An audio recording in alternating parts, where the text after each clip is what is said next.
তোরা ক্যান্টিনে গিয়ে বস, আমরা ক্লাস করে আসছি, তারপর একসাথে খাওয়া দাওয়া করব।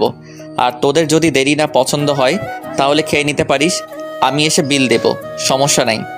সত্যি দিবি তো? হ্যাঁ দেব, এখন যা তোরা। তাই বলে ওদেরকে রেখে আমি আর ইব্রাহিম ক্লাসে চলে গেলাম। ক্লাসে ঢুকতে দেখি নতুন একটা স্যার জয়েন করছে, আজকে তার ক্লাস। স্যারের আজ আমাদের প্রথম ক্লাস, তাই আজকে পরিচয় পর্বের মধ্য দিয়ে ক্লাস শেষ করে বেরিয়ে ক্যান্টিনে চলে যাই। ক্যান্টিনে গিয়ে দেখি হারামিগুলো বসে আছে। কি রে, তোরা কিছু খাসনি? তোদের স্যার আমরা কখনো কিছু খাইছি? আরে বোকা, খাইলে কি হতো? কিছু হয়তো না, কিন্তু তোদের ছাড়া আমরা খাবো না, তাই খাইনি। আচ্ছা খাসনি, ভালো করছস। তো এখন কি খাবি বল? এখন বেশি কিছু খাবো না, হালকা নাস্তা করলে হবে। আচ্ছা তাহলে সিঙ্গারা আনি, তোরা বস। তাই বলে আমি সিঙ্গারা আনতে গেলাম, সাথে কোল্ড ড্রিঙ্ক নিলাম। তারপর সবাই নাস্তা করে কিছুক্ষণ আড্ডা দিয়ে বাসায় ফিরলাম। বাসায় এসে লাঞ্চ করে বিকালে একটা ঘুম দিলাম। সন্ধ্যায় ঘুম থেকে উঠে দেখি মোবাইলে 29টা মিসড কল। চেক করে দেখি জান্নাতের কল ছিল। আজ আমি শেষ, কি মরণে ঘুমাচ্ছিলাম, ফোনটা বাজছিল বুঝতে পারিনি। জান্নাত তো আজকে আমাকে মেরে ফেলবে। তাড়াতাড়ি করে জান্নাতকে একটা ফোন করলাম। হ্যালো জান্নাত। সরি, কে আপনি? আর কাকে ফোন করেছেন? আমি সরি, আসলে ভার্সিটি থেকে এসে লাঞ্চ করে একটু ঘুমিয়ে পড়ছিলাম, তাই বুঝতে পারিনি কখন ফোন করছিলা। সরি। তো ঘুম থেকে উঠছেন কেন? যান ঘুমান। সরি তো জান। তোমার এই সরি আমার আর ভালো লাগে না। আচ্ছা ঘুমিয়ে পড়েছিলাম তো কি করব? কিছু করতে হবে না, চুপচাপ বসে থাকো, বাই। তাই বলে ফোনটা কেটে দিল। আল্লাহ গো, মেয়েটা কত রাগ করে। আল্লাহ তুই মেয়েটাকে একটু হেদায়েত দান করো। কথায় কথায় রাগ করে। ফোনটা কেটে যাওয়ার সাথে আবার ফোন করলাম। কি ব্যাপার, আবার ফোন করছো কেন? আমার জান পাখিটা, প্লিজ কথা বলো। তোমার সাথে আবার কিসের কথা? কথার কি শেষ আছে? হ্যাঁ, কথা শেষ আছে। তোমার সাথে আমার আর কোনো কথা নাই। প্লিজ জান, এমনটা করো না, প্লিজ কথা বলো।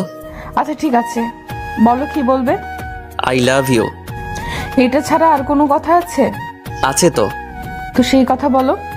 আমার না খুব ইচ্ছা করছে তোমার কাছে ছুটে যেতে। তো আসো না কেন? কি করব বলো? সিরাজগঞ্জ তো আমার কোনো রিলেটিভ নেই যে তার পাশেই যাব। রিলেটিভ না থাকলে কি আসা যায় না? যাওয়া যায় তো, কিন্তু আমি তো কিছুই চিনি না, কোথায় যেতে কোথায় চলে যাব। তুমি কোন দুনিয়ার মানুষ? কেন?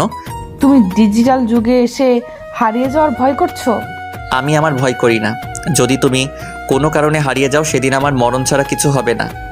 হইছে, এখন আর ইমোশনাল হতে হবে না। তারপর জান্নাতের সাথে অনেকক্ষণ কথা বলে ফোনটা রেখে একটু ছাদে যাই। আমাদের ছাদে একটি দোলনা আছে, তো ছাদে গিয়ে দোলনায় বসে দোল খাচ্ছিলাম। এমন সময় সুমনের ফোন আসলো।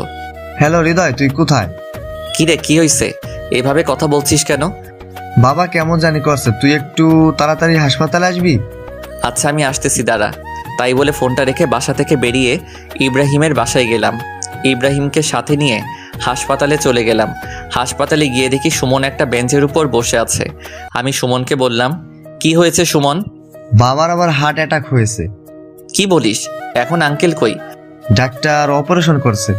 আচ্ছা তুই কোনো চিন্তা করিস না, সব কিছু ঠিক হয়ে যাবে।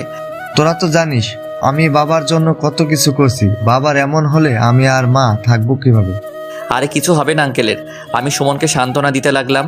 সান্ত্বনা দিতে দিতে দেখি ডাক্তার অপারেশন শেষে বাহিরে আসলো। আমরা ডাক্তারের কাছে গিয়ে বললাম, কি অবস্থা ডাক্তার? অবস্থা খুব একটা ভালো না, রোগী চাইছে না বাঁচতে। এখন আমরা কি করব বলেন? মানে কি বলছেন আপনি? উনি হার্টের পেশেন্ট, কিন্তু সেদিকে তিনি কোনো চিন্তাই করেন না, সারাক্ষণ নিজের প্রতি অবহেলা করেন। এখন আমরা কি করব? আচ্ছা ডাক্তার, এখন কোনো উপায় নেই কি? হ্যাঁ আছে, অনেক মেন্টালি সাপোর্ট দিতে হবে। আচ্ছা ঠিক আছে ডাক্তার, আমরা যথেষ্ট চেষ্টা করব। ঠিক আছে। তারপর ডাক্তার চলে যায়। আমরা সুমনের বাবার কাছে যাই।